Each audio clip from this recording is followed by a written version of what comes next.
தீர்க்கமாக கர்த்தர் நமக்கு கொடுத்த வார்த்தை, நீ இழந்த சகலத்தையும் மீட்டுக் கொள்வாய். You will recover everything that was taken from you. நம்ம வாழ்க்கையில நிறைய காரியத்துக்காக கஷ்டப்பட்டு we think, ஐயோ இதுக்காக நான் கஷ்டப்பட்டேன், இது எல்லாம் என்னை விட்டு போயிடுச்சா? I worked on my health, I worked on my finances, I worked on my career. இது எல்லாம் போயிடுச்சா? அதோட ரொம்ப முக்கியமா என் டைம் எல்லாம் போயிடுச்சு, இதெல்லாம் I lost my time, இதெல்லாம் இழந்துட்டேனா?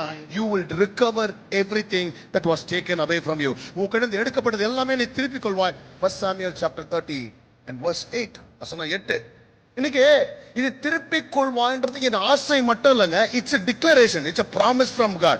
கர்த்தர் நமக்கு தெளிவாக சொல்றது, இது ஆப்ஷனு. நீ ஒருவேளை திருப்பிக் கொள்வாயெல்லாம் இல்ல, நீ இழந்த எல்லாத்தையும் கர்த்தர் திரும்ப கொடுப்பார். சரியா? And whatever the devil stole from you, your health, your finances, your relationship, whatever was stolen from you, God will give it back. And you also need to understand that God does not work halfway miracles. என் ஆண்டவர் ஏதோ பாதி பாதி செய்கிற தேவன் இல்ல.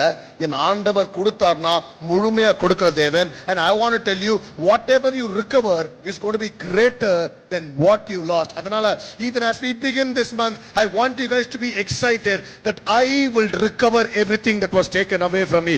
என்னிடத்துல இருந்து எடுக்கப்பட்டது எல்லாம் கர்த்தர் திரும்ப கொடுப்பாருன்னு விசுவாசினா நல்லா கைகளை தட்டி, my God will give it back.